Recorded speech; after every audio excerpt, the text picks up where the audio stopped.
आगे का दुआ है, बड़े काम ओछो करे, बड़े काम ओछो करे, तो न बड़ाई होए, तो न बड़ाई होए, जो रहीम हनुमंत को, जो रहीम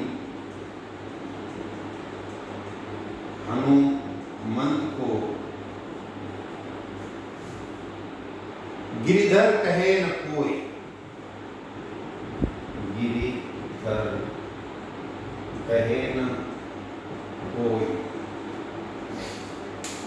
अर्थात रहीम जी इस दोहे के माध्यम से कहते हैं, देखिए, बड़े काम ओछो करे, बड़े काम ओछो मतलब छोटा, ओछा मतलब छोटा, बड़े काम ओछो करे तो न बड़ाई होए, जो रहीम हनुमंत को गिरधर कहे न कोई। जब ओछे ध्येय के लिए, छोटे ध्येय के लिए लोग बड़े काम करते हैं तो उनकी बड़ाई नहीं होती है। देखिए रहीम जी क्या कहते हैं, जब ओछे ध्येय के लिए लोग बड़े काम करते हैं तो उनकी बड़ाई नहीं होती है। जब हनुमान जी ने धौलगिरी को उठाया था, अर्थात तो जो पहाड़ को उठाकर हनुमान जी का हम फोटो देखते हैं, हनुमान जी को देखते हैं कि वह संजीवनी लाने के लिए वो पहाड़ उन्होंने उठा लिया था, धौलगिरी को उठाया था, तो उनका नाम गिरिधर नहीं पड़ा, क्योंकि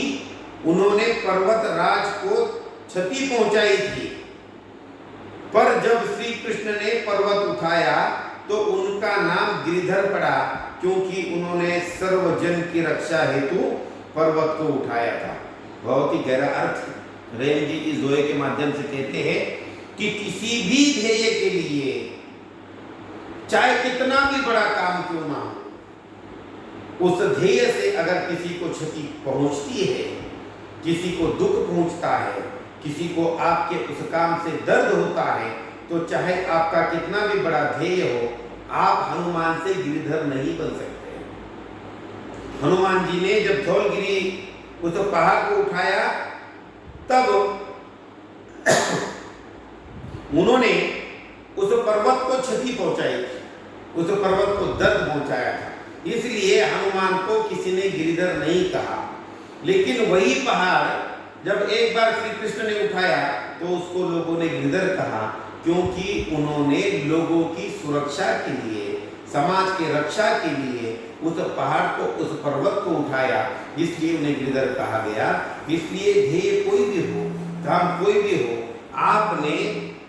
वह काम करते वक्त यह ध्यान रखना चाहिए कि हमारा वह काम करते वक्त किसी को क्षति न पहुंचे, किसी को तकलीफ न पहुंचे, किसी को हमारे वजह से कोई समस्या ना आए, कोई विपदा ना आए, यह बात का ध्यान रखते हुए आपने यह काम करना चाहिए। ऐसा इस दोहे के माध्यम से रहीम जी हमें यहाँ पर बताना चाहते हैं।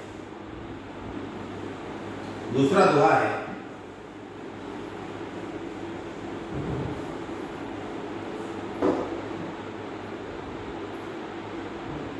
बड़ माया को दोष यह जो,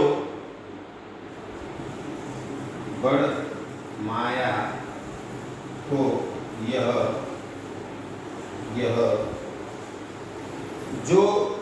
बड़ माया को दोष यह, बड़ माया को दोष यह जो कबहू घटी जाए, जो कबहू घटी जाए, तो रहीम गरीबो भलो दुख, तो रहीम गरीबो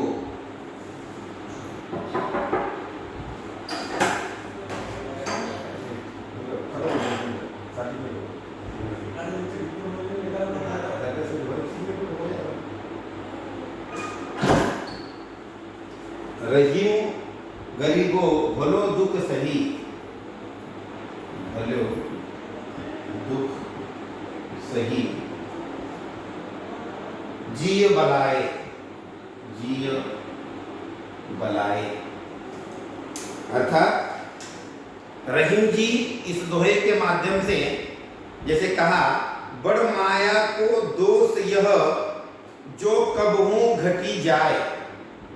तो रहीम गरीबो भलो दुख सही जिय बलाए। अर्थात इस दोहे के माध्यम से रहीम जी हमें समझाना चाहते हैं, धनी आदमी के गरीब हो जाने पर बहुत तकलीफ होती है। धनी आदमी के गरीब हो जाने पर बहुत तकलीफ होती है, इससे तो गरीबी अच्छी है। जो समस्त दुख सह कर भी वह जी लेती है, सांसारिक माया से मोह करना ठीक नहीं। इस दोहे के माध्यम से रहीम जी हमें इस सांसारिक मोह माया से सचेत करना चाहते हैं, हमें सजग करना चाहते हैं कि हमने इस दुनियाई मोह माया के मोह में नहीं पड़ना चाहिए, क्योंकि इस अमीरी से गरीबी कहीं अच्छी है, जो हमें ये सब बातें सहन करने की शक्ति देती है। क्योंकि अगर कोई अमीर व्यक्ति अगर अचानक से गरीब बन जाए, तो उसमें उन विपदाओं को, उन समस्याओं को सहन करने की शक्ति नहीं होती है, इसलिए वो क्षीण हो जाता है। फिर इसलिए उस अमीरी से तो गरीबी अच्छी कि वह गरीबी अगर हमारे पास पहले से ही अगर हो, तो हमें उन सभी समस्याओं का सामना करने की शक्ति आ जाती है, उन विपदाओं का सामना करने की शक्ति आती है, उन दुख दर्दों को पूरी तरह से सहन करने की शक्ति भी हमें नेचुरली मिलती है। इसलिए रहीम जी कहते हैं कि कभी भी उस धनी आदमी से वह गरीब आदमी अच्छा होता है, जिसमें वो सभी प्रकार की शक्तियां समाहित होती है और वह अपना जीवन जीते वक्त इन समस्याओं का सामना उस गरीबी के कारण बहुत अच्छे तरीके से कर पाता है। इसलिए रहीम जी यहाँ पर कहते हैं कि यह इस संसार की यह जो मोह माया होती है, इन मोह माया के पीछे हमने नहीं भागना चाहिए, क्योंकि हम जब इस मोह माया के पीछे भागते हैं, इस मोह माया को लेकर चलते हैं, तो तब हमें अगर गलती से छोटी भी अगर समस्या हमारे सामने आ जाती है, तो हम उस समस्या से डर जाते हैं, उस समस्या का हम सामना नहीं कर पाते हैं, क्योंकि हमें उन समस्याओं का सामना करने की शक्ति वह धन नहीं दे पाता है। समस्याओं का सामना करने की शक्ति ये मन में होती है, धन में नहीं। अगर वह मन चाहे गरीब ही व्यक्ति क्यों ना हो, लेकिन उसका मन अगर कंकर है, उसका मन अगर उन समस्याओं का सामना करने के लिए सजग है, तो वह व्यक्ति ही उस समस्याओं का सामना करता है। इसलिए धन के लालच में न जाते हुए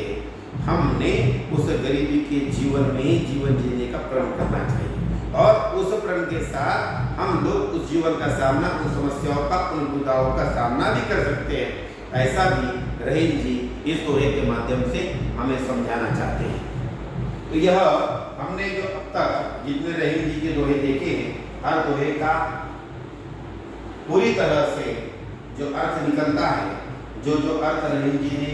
हमें समझाना चाहा है, इस समाज को दोहे के माध्यम से कुछ देना चाहा है, हमने अब तक जितने दोहे देखे, उन दोहों के माध्यम से भी हमने समाज को कुछ देने का पूरा प्रयास किया है, और समाज के लिए रहीम जी का जो संदेश है, वह संदेश भी हमने इन दोहों के माध्यम से देने का पूरा प्रयास किया है। अभी और कुछ दिनों के लिए और यहाँ पर हम रहीम के जो कुछ प्रसिद्ध दोहे हैं, उन दोहों का भी अध्ययन करने वाले हैं। कुछ ही समय के बाद हम फिर से रहीम जी के जो प्रसिद्ध दोहे हैं, जिन दोहों में से हमने कुछ दोहे अभी तक देखे हैं और जो दोहे कुछ बचे हुए हैं, उन दोहों का भी अध्ययन हमें करना है। तो कुछ ही समय के बाद हम फिर से उन दोहों का अध्ययन करेंगे।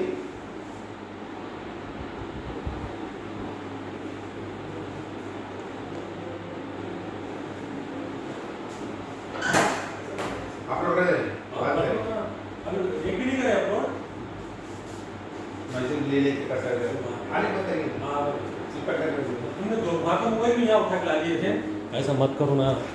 परेशान